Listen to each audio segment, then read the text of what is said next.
Guys, ito ngayong July 20 para sa latest update natin dito kay Redmi. Ito guys, sa mga nagtatanong nga pala dyan sa atin kung magkano na si Redmi ngayon at yung kanilang latest model guys ay aalamin natin. Ayan guys, ito kung mapansin nyo dito sa kanilang mga display, wala na sila ditong display ng mga low end nila. So ito yung bago po nila ngayon, yung Redmi 13. So ito yung kanilang latest model, si Redmi 13. Ayan. So ito guys, sa mga naghahanap ng latest model po dito kay Redmi, ito pakita ko na sa inyo yung latest model po nila. Ito guys, very affordable din to. Kasi guys, itong si Redmi 13, ito ay naka 108 megapixel na pagdating sa kanyang main camera. So kung naghahanap tayo ng budget pero merong mataas na camera, 108 megapixel, eh tama-tama sa inyo to, yung kanilang to, yung bagong labas nila. Guys, ito ay naka 8GB RAM, 256 na rin yung kanilang bagong labas na to. Guys, bago tayo pumunta doon sa kanilang mga yung mga entry level dito kay Redmi, unahin na po muna natin yung kanilang bagong release ngayon. Ito yung new Redmi 13. Ito guys, Redmi 13. Ayan na, check muna natin yung design. Guys, ito kung naghahanap ka ng budget phone tapos may mataas na camera, ito guys, naka 108 megapixel na rin para sa kanyang main camera. O diba? Ito yung kanyang 108 super clear camera. Tapos yung kanyang glass back design. Ito, yung likod po nito naka glass back design. Stylish glass back design ang tawag. Tapos ito guys ay merong 6.79 na halos malaki na rin ang screen nito.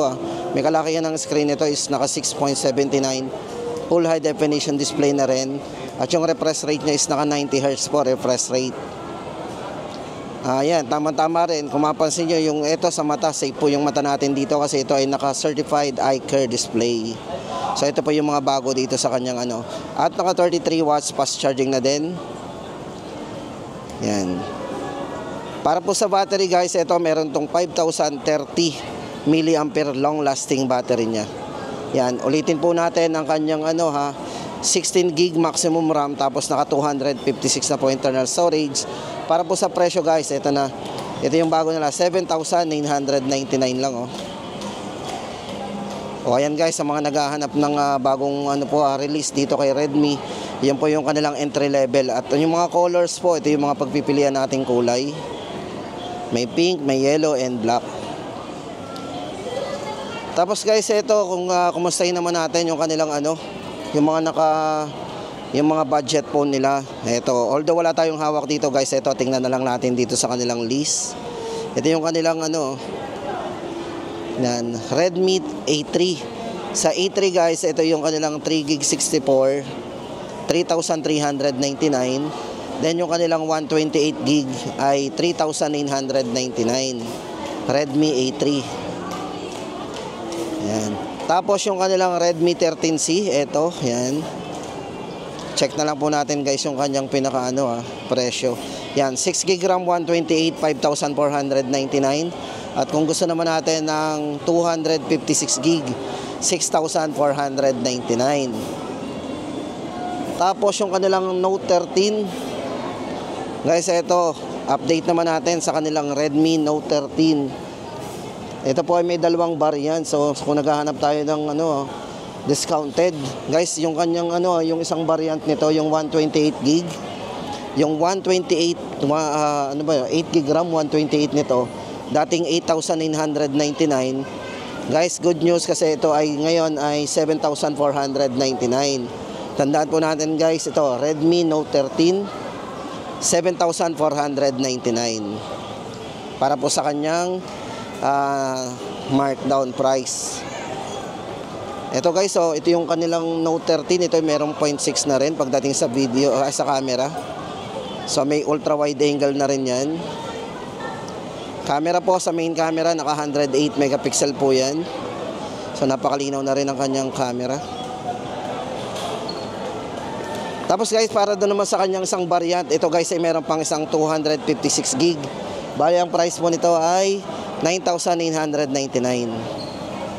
So ito guys, 9,999 po sa 256. At yung isa po naka-sale po, yan, from 8,999, ngayon po ay 7,499.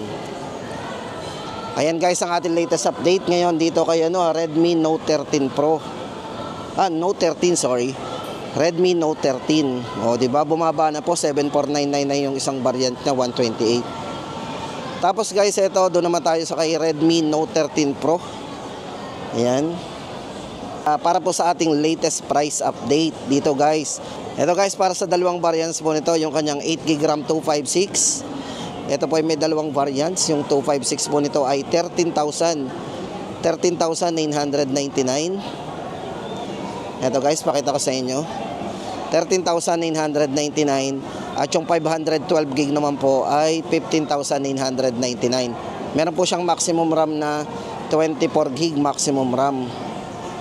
Yan, 512. Kung gusto natin malaking internal storage, ito po si Redmi Note 13 Pro. Guys, ito 4G po ito hindi po 5G itong ating binamention na to, si Redmi Note 13 Pro. Yan. Guys, ito para sa kanyang specs and parameters, ito po ay merong 200 megapixel na camera. Yan, with optical image stabilization din po para sa kanyang triple camera. So, napaka-smooth din pala ng video nito. Yan. Then yung refresh rate ng screen naka 120Hz po. Immersive viewing with ultra thin bezel. Guys, yung bezel nito napakanipis din. So may experience natin dito ang full viewing experience. At pagdating sa charging guys, ito ay naka 67 watts turbo charging with 5,000 mAh battery na din. At pagdating naman po sa chipset, sa mga nagtatanong guys, ito ay naka MediaTek Helio G99 na Ultra. Yan. At kung gusto naman natin maglagay ng security, guys, nasa screen, on screen na po yung ating paglalagay dito ng security. Yan. Para po sa latest update natin guys dito kay Redmi Note 13 Pro, 13,999 sa 256 at 15,999 naman sa kanyang 512GB. Tapos guys, ito, punta naman tayo sa mga naghahanap dyan ng 5G dito kay Redmi. Ito po yung dalawang 5G na may update natin sa inyo. Unahin po muna natin si Redmi Note 13 Pro 5G. Every shot iconic din. Kasi guys, more on camera din to eh.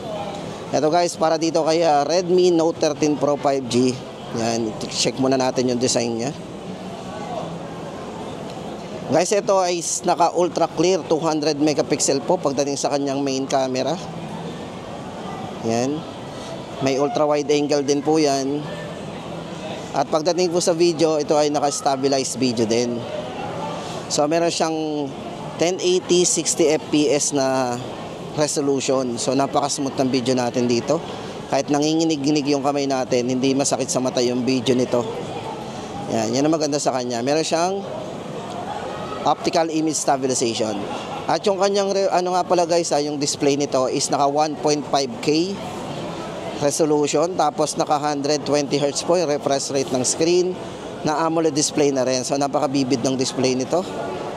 At immersive viewing, na rin to Ayan, kasi yung bezel po nito napakanipis. So tingnan nyo yung tabi nyo.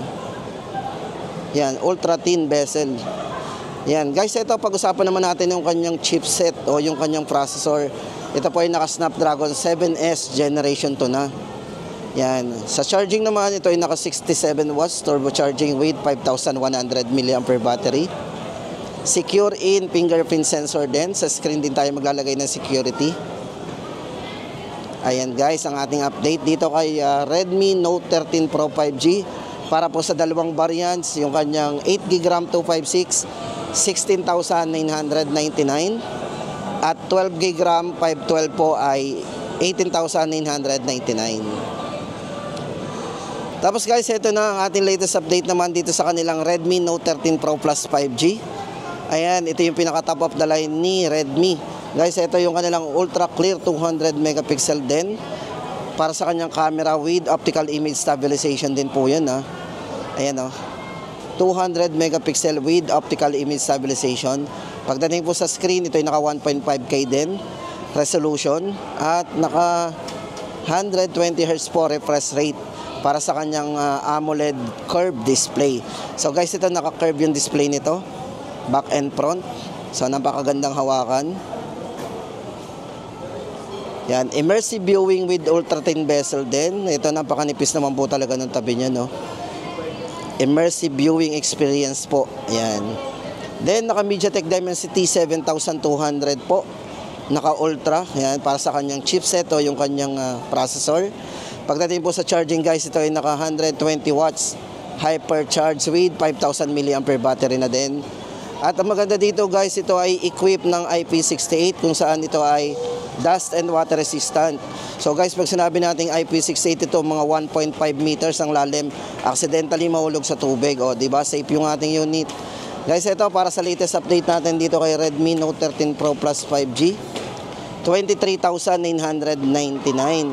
Ito po ay naka 12GB RAM, 512GB na po ang ating Ayan. Yan guys ang ating latest update dito kay kay Redmi.